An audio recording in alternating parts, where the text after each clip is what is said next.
प्रहार संघटनेचे अध्यक्ष बच्चू कडू यांचा सातबारा कोरा यात्रेचा आज समारोप झाला। यवतमाळ जिल्ह्यातील अंबाडा गावामध्ये आज सभा पार पडली। समारोपाला आर पाटील यांचे सुपुत्र रोहित आर पाटील देखील उपस्थित होते। आपण सर्वांनी बच्चू भाऊंच्या मागे उभं राहिलं पाहिजे असं आवाहन रोहित पाटलांनी केलं।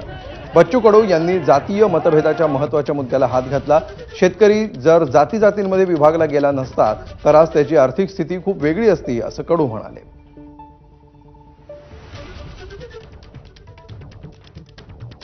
आता कर्जमाफीच्या अगोदर जर आमचा मॅनेजर जर आला वसूल करायला,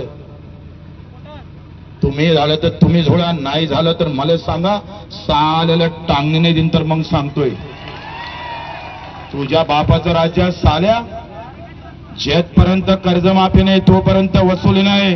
म्हणून आम्ही फडणवीस साहेबाला सांगतोय, हलक्यात नका घेऊ शेतकऱ्याला, हलक्यात घ्या ना। तर आता तर आमची फक्त नांगरटी सुरू आहे, नाही आमची वखरण सुरू आहे। नांगरटी लागन ना 3 इंच जातं जमिनीत अंदर। तर बच्चू कडूंच्या सभेमध्ये राष्ट्रवादी काँग्रेस शरदचंद्र पवार पक्षाचे आमदार रोहित पाटील काय म्हणाले पाहूया।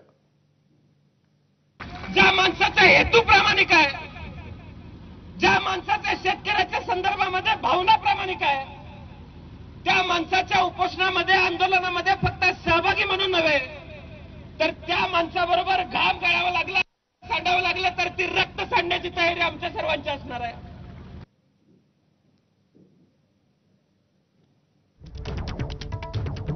तर बच्चू कडू यांना शेतकऱ्यांची तळमळ समजते आणि त्यांच्या खांद्यावर सर्व जबाबदारीचं ओझं देण्याऐवजी आपण देखील आपले खांदे आपल्या खांद्यांवर ही जबाबदारी घ्यावी असं आवाहन रोहित पाटील यांनी केलं।